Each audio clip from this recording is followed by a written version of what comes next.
Engineer Rashid की regular bell पर समाअत हो रही है। दिल्ली की पटियाला हाउस कोर्ट में समाअत हो रही है। टेरर फंडिंग मामले में इंजीनियर रशीद गिरफ्तार हुए हैं। एनआईए ने यूएपीए के तहत उनको गिरफ्तार किया है। 2019 से वो तिहाड़ जेल में बंद थे। इंजीनियर रशीद असेंबली इलेक्शन से पहले कोर्ट ने उनको उबूरी जमानत दी थी। पहले 20 दिन की बेल और फिर 10 दिन का इजाफा हुआ था। 12 अक्टूबर तक बेल पर हैं इंजीनियर रशीद। ये बड़ी खबर आपको बता दें कि इंजीनियर रशीद की रेगुलर बेल पर समाअत हो रही है और उनको दिल्ली की पटियाला हाउस कोर्ट में ये समाअत हो रही है। टेरर फंडिंग मामले में इंजीनियर रशीद गिरफ्तार हुए हैं। एनआईए ने यूएपीए के तहत उन्हें गिरफ्तार किया है। 2019 से वो तिहाड़ जेल में बंद थे। इंजीनियर रशीद असेंबली इलेक्शन से पहले कोर्ट ने उन्हें उबूरी जमानत दी थी। पहले उन्हें 20 दिन की बेल मिली थी और फिर उनकी बेल में इजाफा करते हुए उन्हें 12 अक्टूबर तक बेल दे दी गई। ये बड़ी खबर आपको बता रहे हैं कि इंजीनियर रशीद की रेगुलर बेल को लेकर समाअत हो रही है। दिल्ली की पटियाला हाउस कोर्ट में ये समाअत हो रही है। टेरर फंडिंग मामले में इंजीनियर रशीद गिरफ्तार हुए थे। एनआईए ने यूएपीए के तहत उन्हें गिरफ्तार किया था। 2019 से वो तिहाड़ जेल में बंद थे। इंजीनियर रशीद असेंबली इलेक्शन से पहले कोर्ट ने उनको उबूरी जमानत दी थी। पहले 20 दिन की बेल पर थे और फिर उनकी बेल में 10 दिन का इजाफा किया गया था। 12 अक्टूबर तक अब इंजीनियर रशीद बेल पर हैं। और इस पर मज़ीद जानकारी के लिए हमारे नुमाइंदे मीर उमर हमारे साथ जुड़ गए हैं श्रीनगर से। मीर उमर, क्या जानकारी है? समाअत हो रही है इंजीनियर रशीद की रेगुलर बेल पर।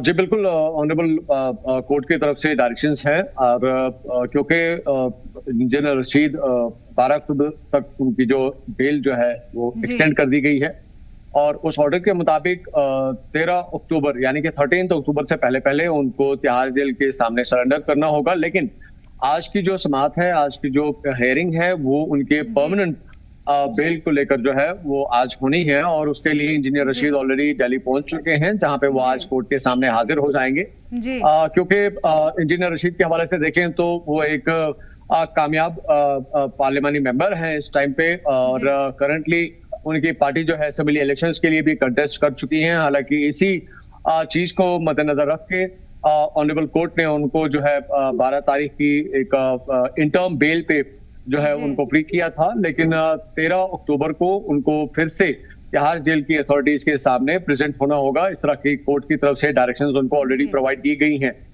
लेकिन साथ साथ जो आज की जो हियरिंग है उनकी वो परमानेंट बेल को लेकर है, क्योंकि उनके मेमोरान जब शुरुआती दौर में अगर हम कहें, जब पार्लियामानी इलेक्शंस का सिलसिला चल रहा था, उसी टाइम पे उन्होंने दोनों बेल्स के हवाले से जिक्र किया था, जब उन्होंने कहा था कि हम इंटर्न बेल के लिए भी अप्लाई करेंगे लेकिन साथ साथ जो परमानेंट बेल है उसके लिए भी वो अप्लाई करेंगे।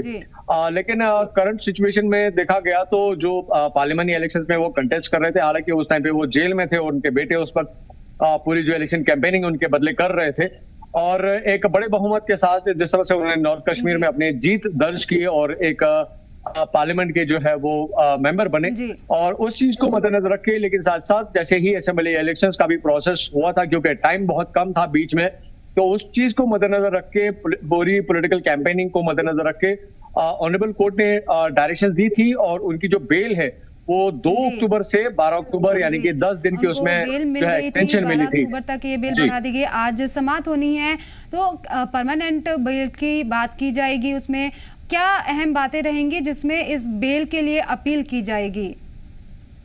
डेफिनेटली इसमें कुछ ऐसी चीजें हैं जो मे भी हो सकता है अंडर डिस्कशंस आ सकती हैं, जो अपनी तरफ से पिटिशनर्स जो है अपने आर्गुमेंट में रख सकते हैं।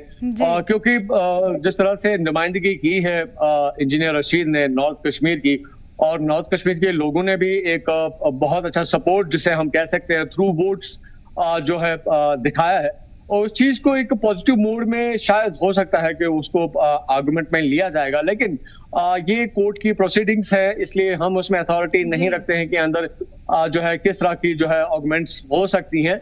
लेकिन हाँ, ये जरूर है, अगर ओवरऑल लेवल पे अगर उनके बाहर पॉलिटिकल सिचुएशन को मद्देनजर रखें तो ये जरूर है कि जिस तरह से उन्होंने अपनी जीत नॉर्थ कश्मीर में हासिल की है, और खासतौर पर अगर हम असेंबली इलेक्शंस के हवाले से भी देखें तो कई सारे नेशनल टीवीज पे उन्होंने अपनी बात पब्लिक के सामने रखी है, कई मीडिया कॉन्फ्रेंसेस के जरिए लोगों के सामने अपने उनका जो एक एजेंडा है, जो एक फोकस है पब्लिक के लिए, जो एक मैनिफेस्टो है वो उन्होंने पब्लिक के लिए रखा है। और